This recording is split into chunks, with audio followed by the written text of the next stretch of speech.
નમસ્કાર KTV news સાથે હું છું કિરણ નજર કરીએ આજના મહત્વપૂર્ણ સમાચાર પર તો બનાસકાંઠાના દિયોદરમાં વેપારીઓ રોડ પર ઉતર્યા જિલ્લાના વિભાજનને લઈને સખત વિરોધ પ્રદર્શન યોજાઈ રહ્યા છે જેમાં વેપારીઓને ધંધા રોજગાર બંધ રાખવા અપીલ કરાઈ છે। કાંકરેજ બાદ દિયોદરમાં પણ વેપારીઓનો વિરોધ દિયોદરને ઓગળ જિલ્લો જાહેર ન કરાતા વિરોધ નોંધાવી રહ્યા છે। વેપારીઓએ રેલી મારફતે વિરોધ નોંધાવ્યો છે। બજાર છે તે સજ્જડ બંધ દેખાઈ રહી છે। તમામ જગ્યાએ અત્યારે બનાસકાંઠામાં વિરોધના સૂર દેખાઈ રહ્યા છે। બનાસકાંઠાના દિયોદરમાં પણ હવે વેપારીઓ રોડ પર ઉતરી ગયા છે। જિલ્લાના વિભાજનને લઈને સખત વિરોધ પ્રદર્શન કરી રહ્યા છે। મહત્વપૂર્ણ છે કે અત્યારે આજે જિલ્લા જાહેર કરવામાં આવ્યા છે તેને લઈને અત્યારે સખ્ત વિરોધ કરી રહ્યા છે। વેપારીઓ વિરોધ કરી રહ્યા છે। બનાસકાંઠા દિયોદરમાં પણ વેપારીઓ હવે રોડ પર ઉતરી ગયા છે। જિલ્લાના વિભાજનને લઈને સખત વિરોધ પ્રદર્શન કરી રહ્યા છે।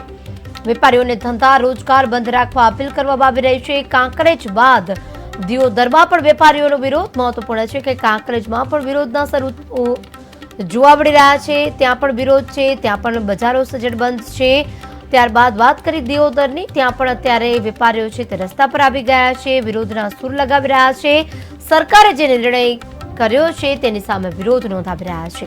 ત્યારે હવે આ વિરોધ અને સરકારનો નિર્ણય બંને વચ્ચે ખરાખરીનો જંગ છે। જોવાનું રહ્યું કે સરકારની વાતમાં આવી અને વિરોધના સૂર ક્યાંક પાછા પડે છે કે પછી વિરોધના સૂરના સામે સરકાર પાછી પડે છે। કાંકરેજ બાદ દિયોદરમાં પણ વેપારીઓનો વિરોધ જોવા મળી રહ્યો છે। દિયોદરને ઓગળ જિલ્લો જાહેર ન કરાતા હવે વિરોધ નોંધાવી રહ્યા છે। વેપારીઓએ રેલી મારફતે વિરોધ નોંધાવ્યો છે। ત્યારે ચુસ્ત પોલીસ બંદોબસ્ત પણ ગોઠવી દેવામાં આવી રહ્યો છે। કોઈ પણ અનિચ્છનીય બનાવ ન બને તેની ખાસ તકેદારી રાખવામાં આવી રહી છે। બજારો સજ્જડ બંધ દેખાઈ રહી છે। તમામ વેપારીઓ રસ્તા પર ઉતરી ગયા છે, સ્થાનિકો રસ્તા પર આવી ગયા છે। બનાસકાંઠાના દિયોદરમાં વેપારીઓ રોડ પર ઉતર્યા।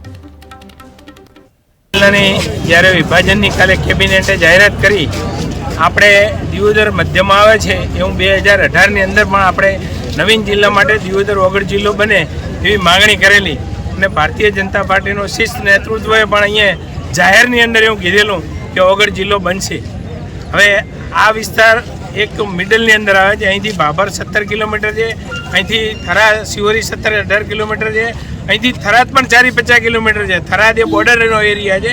બોર્ડરના એરિયાની અંદર જિલ્લો આપવો એ ખરેખર યોગ્ય નથી એવું આજે આ દિયોદરની જનતાએ એક નિશ્ચય કર્યો છે કે ભાઈ અમારે જિલ્લો અમને ઓગળ જિલ્લો આપવો જોઈએ।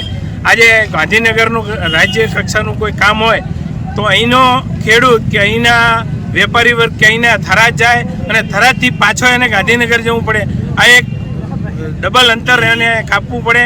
એક દિવસની અંદર એનું કામ પણ ના થઈ શકે। એટલે લોકોને ખૂબ તકલીફ ઊભી કરવા માટે આ એક થરાદ જિલ્લાની જાહેરાત થતાં આ વિસ્તારના લોકોએ એવું નક્કી કર્યું છે આજે બજાર બંધ છે, કાલથી અવનવા કાર્યક્રમો આપી અને આ જિલ્લો ઓગળ જિલ્લો જાહેર થાય।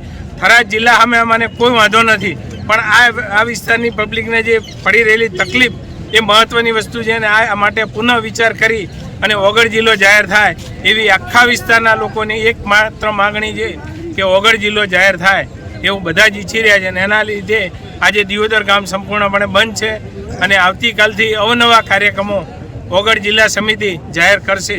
બનાસકાંઠા જિલ્લાની જ્યારે વિભાજનની કાલે કેબિનેટે જાહેરાત કરી આપણે દિયોદર મધ્યમાં આવે છે એવું 2018ની અંદર પણ આપણે નવીન જિલ્લા માટે દિયોદર ઓગળ જિલ્લો બને એવી માંગણી કરેલી